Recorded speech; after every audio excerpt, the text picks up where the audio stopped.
asalaamaaleykum waa Sénégal tey ji nag dama bëggoon a waxtaanee ak yéen li nga xam ne lu ñu ñor la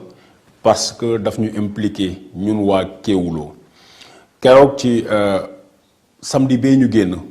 yebaloon nañu kenn ci suñuy journaliste suñu reporter muy Serigne Jonn mu dem filmer ji li nga xam ne moo di Ourossogui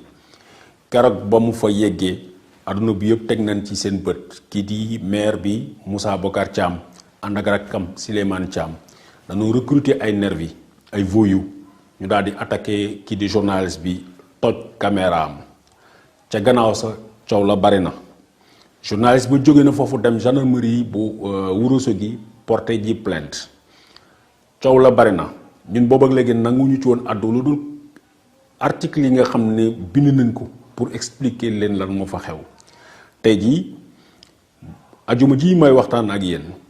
ñaar ci voyou yooyu maire ba yebaloon foofu jàpp nañ leen ñu ngi en garde à vue ñu war leen jëbal procureur de la république tax na ma war a mën a waxtaan ak yéen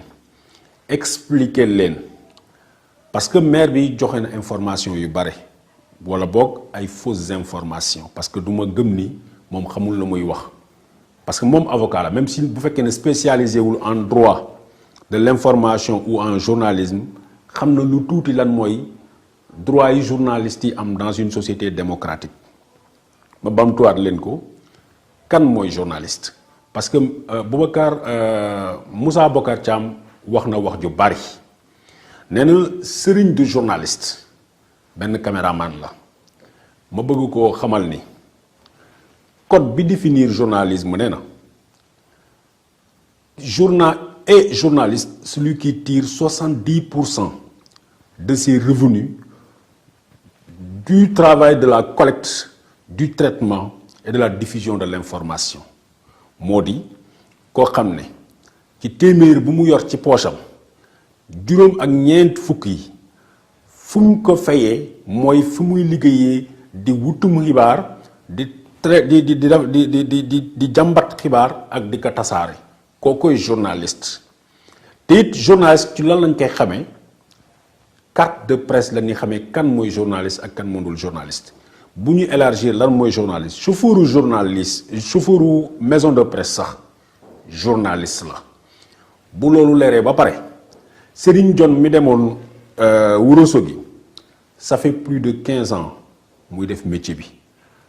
troisième chose moo bëgg a leeral Serigne Jonn dafa amoon carte de presse donc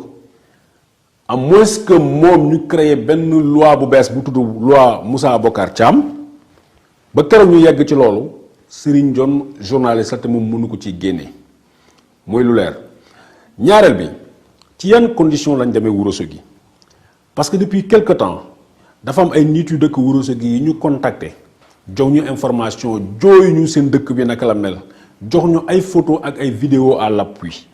bi ñu jotee ci information boobu pour respecter équilibre bi dañu woo ki nga xam ne mooy Moussa Bocar Thiam nekk maire de Ourossogui mosul tontu suñuy appel man sama bopp envoyé naa ko SMS xamal ko ni ñun dañu nekk di enquête ci lii ñu lay tuumaal dañu bëgg nga wax ci mosuta tontu te gannaaw si la ñu yëg ni am na conseil municipal bi nga xam ne ñu ngi koy fay réunir parce que ma fàttali leen saa suñu fa woote woon conseil municipal ay xeex lay mujje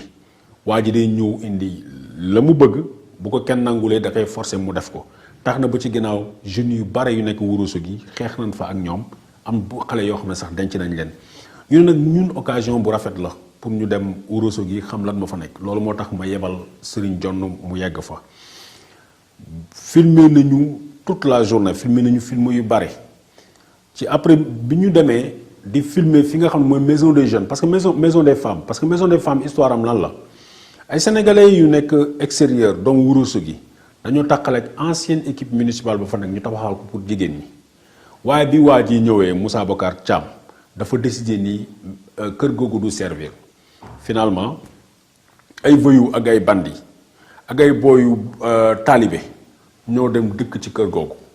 ñun nag ci kër googu lañ dem pour filmer ko pour wane ne infrastructure yaa ngi nii gars yi def ci seen xaalis bu bare mu ngi yàqu te it wane yàqu-yàqu yu bare yi nga xam ne wax nañu ko te jox nañu ci ay image ni am na Ourossogui waaye keroog bu maire bi ñëwee fekk journaliste bi ci biir ànd ak Moussa li mu njëkk a def mooy arrêté leen ñu filmer bi ñu arrêté filmer ba pare mu daal di ko ne Serigne Dione ne ko man journaliste laa génne carte de presse jox ko bi mu gisee carte de presse bi gis si Kéwoulo rek la nangu caméra bi ci moom fekk ñeneen ñaari ñi mu àndaloon ñu ngi xeex ak Moussa moom ak rakkam ñu ànd ak attaqué Serigne Dione nangu caméra bi fëgg caméra bi ci mur bi toj ko ne leen dagg fu saaga ñaawee tegal ko ci bi ma Serigne wooyee wax ma ko dama ko ne demal brigade de gendarmerie bu Ourossogui nga porter plainte loolu lañ def ci diggante bi nag Moussa Bokar dugg na ci tentative de justification bu bari bay lëndëmal nit ñi ne leen Ourossogui la ñu bëgg a ñaawal Ourossogui la ñu bëgg a saaga moom mooy ki nga xam ne mooy défendre Ourossogui tax na ba expliquer na dugg ci notion yi nga xam ne du ma ne xamu ko parce que avocat la damay respecter robe bii mu sol même bu fekkee ne moom robam gàtt na damay respecter robe bi mu sol journaliste soxlawul am autorisation de tournage pour dem tourner lépp loo xam ne édifice public la endroit public la foyer boobu endroit public la mais deuxième chose bi nga xam ne c'est extraordinaire foyer boobu dafa am ñit yu nekkoon ci biir ñoo xam ne ay taalibe lañu ñoo xam ne ay booy lañu yu errant ñoo xam ne ñoo dëkk foofu donc bi ñuy dugg foofu tëbuñu mur buntu bu ubbeeku la ñu fekk ñu dugg foofu mooy première chose waaye même bu fekkee ne tëboon nañu mur dugg foofu moom Moussa Bocar Thiam en tant que maire wala en tant que qu'importe quel citoyen boo fekkee ay nit ñu tëb sa mur defe naa ni amuloo droit nga jàpp leen dóor wala nga jàpp ni gannaaw nit ki di identifié na ni journaliste la amoo droit nga toj li nga xam ne mooy matériel am après nit ñi waxuma professionnel yu communication ak professionnel du droit ñoom xam nañu luy dëgg ak la nga xam ne mooy la safaan wala waaja da wax mais ma expliquer leen dans quel cadre le journaliste di demander autorisation de tournage autorisation de tournage dafay fekk nga bëgg a tourner endroit boo xam ne dafa am c'est un endroit stratégique ou un endroit boo xam ne dañ ko war a protéger ndax problème sécurité maanaam tey lu mel ni palais de la république lu mel ni yenn ambassades yi lu mel ni ay caserne militaire loolu bala nga tourner foofu film il faut nga am autorisation parce que du ñu xam lan ngay doyee film bi loolu la ñu soumettre à autorisation wala ma xëy tey lu mel ni place de l'indépendance ma dama fay tourner film nga xam damay arrêter ay oto ay nit dañuy daw def course poursuite boobaa il faut ma am autorisation préfectorale de sorte que préfet bu ma ko autorisé ba pare dina jël ay dispositions yi war nga xam ne lu ñuy filmer du lor kenn mais kenn du ñu lor bu ñuy tourner loolu la ñuy laaj autorisation de tournage mais benn journaliste au monde à moins que ngay dem dans un pays étranger mais journaliste au monde boo nekkee sa biir dëkk fu la neex filmeel cas bu gën a spécifique nga xam ne journalistes yi Sénégal léeg-léeg ñu jànkonteel ko ak force de l'ordre yi mooy est-ce que policier bu ñu nekkee ci mbedd bi di jàpp ay nit wala di dóor am nga droit nga filmer leen xamuma mu am loi spéciale bi nga xam ne loi maître Bocar Thiam lañ koy tuddee mais loi bi nga xam ne mooy loi universelle bi définir bi protéger bu définir métier wu collecte traitement et diffusion de l'information lii di métier wu journaliste dafa ni même policier tout ce qui se passe sur la voie publique am nga droit nga filmer ko policier buy jàpp nit ci mbedd bi am nga droit nga filmer ko policier bu ñuy ger ci mbedd bi am nga droit nga filmer ko policier buy dóor nit ci mbedd bi am nga droit nga filmer ko fenn nga xam ne mën na la ci ñaan ne la ah policier bi de il travaille en civil boo ko filmer bu ñu xamee kanamam suba dootul mën a liggéey ci liggéeyam nga ne ok parce que man Sénégal laa bokk dama bëgg sécurité bi ñëpp yem si bu boobaa mën nga flouter kanamu policier bi mais boo ko génnee woon tamit kenn mënu la ci topp am nga droit nga filmer ku la neex ku nekk ci voie publique bi d'autant plus encore nit ki bu nekkee nit public parce que ki nga xam ne mooy policier wala muy gendarme il est dafa loolu la tubaab di wax dafa nekk dépositaire de la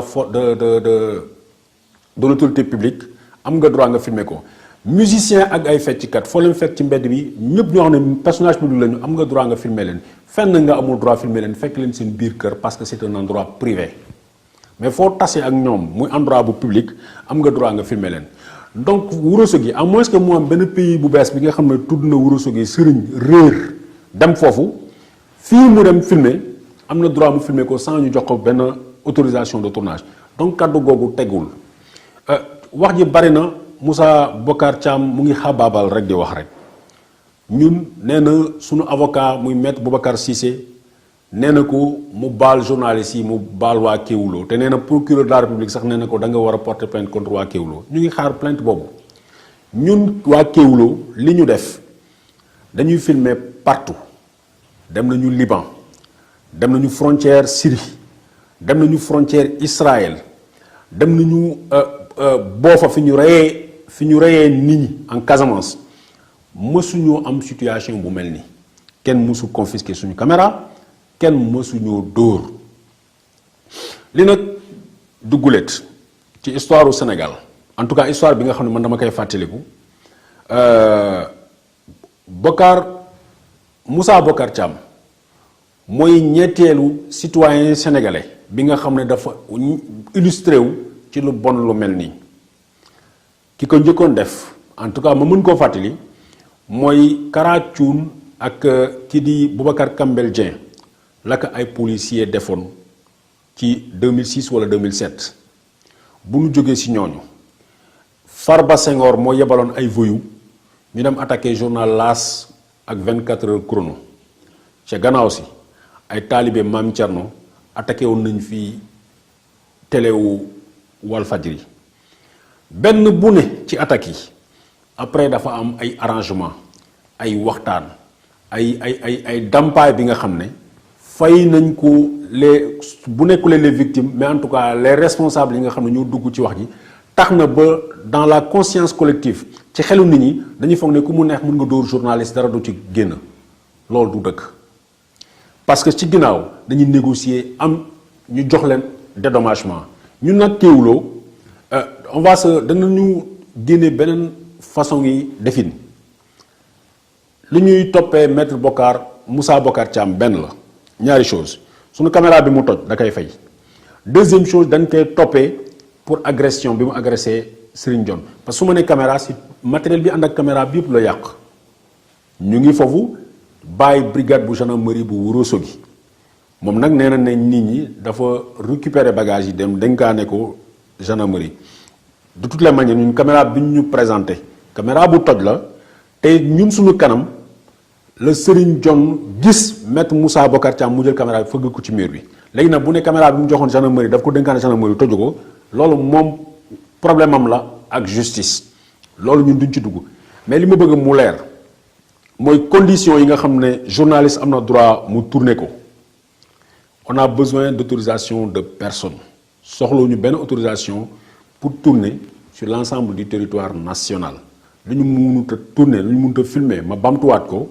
mooy ay endroit yu stratégique pour des questions de sécurité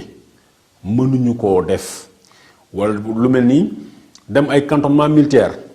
dem ay caserne militaire dem ay édifices yu mel ni ay ambassade wala présidence de la république loolu il faut autorisation parce que il faut ñu xam film boobu ci yan contexte lañ koy diffuser lu dul loolu soxloo ñu kenn won ñu gët wax ñu fu ñu war a dem taxaw léegi nag kaw maître Moussa Bocar Thiam ñun porté nañu plainte on va se constituer partie civile danañ ko topp lu ñu yoon may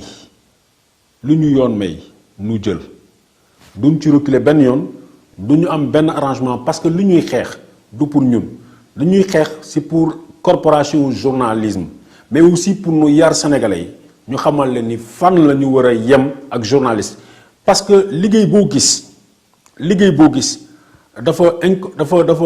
am ay responsabilité tey jii bon à moins que ma fàtte kenn du jàpp ay médecins ci mbedd bi dóor leen parce que ñu ngi faj ay nit parce que ay médecins lañu kenn du jàpp ay juges ci mbedd yi leen dóor parce que ñu ngi jugé kenn dóorul ay mécaniciens parce que ñu ngi def métier wu mécanicien lan mooy ndayu ñu war a dóor ay journalistes parce que dañu nekk di def liggéeyu journaliste mooy laaj bi nga xam ne ubbi naa ko comme ni ma leen ko waxee gulet barewuñu ñi nga xam ne dañu xalaat ni ñoom lu leen neex ñu def ko ci ay journalistes Moussa Bocar Thiam nag bokk na si ñi nga xam ne pour moom amuñu droit càmbar amuñu droit seet li nga xam ne moom noonu lay liggéeyee ak la muy def foofu ca Ourossogui mais nag encore une fois ma xamal leen ni même bu fekkee ne dañoo fekkoon mur boo xam ne dañ ko tëjoon entièrement ñu tëb ñu dugg foofu ce n'est pas une raison mu toj suñu caméra parce que li ñu fa dugal l'objectif mooy ñu feeñal li nga xam ne c'est de l'intérêt du public Ourossogui boobu ñu dem xaw ma ndax Serigne juumut parce que comme ni ma ko waxee woon man Ourossogui bi ma ko yebal mooy Ourossogui bi nekk wetu Matam foofu ça dépend ci état wu Sénégal Ourossogui boobu nag dañ fa delluwaat bi yoon man sama bopp man maay ànd ak équipe bi ma xool ndax Moussa Bocar Thiam bu jàkkaarloog man ñeme na ma dóor wala ñeme na ma poñe jërëjëf di baalu ñëpp ak di leen xamal ni it projet reportage yu ñu def di cibler ay villes di cibler ay régions ñu ngi koy doog a commencer incha allah dinañ ko continuer képp koo xam ne nag jóg na pour entraver journalistes yi pour dóor journalistes yi dinañ la topp fu mbax ne doone benn jërëjëf.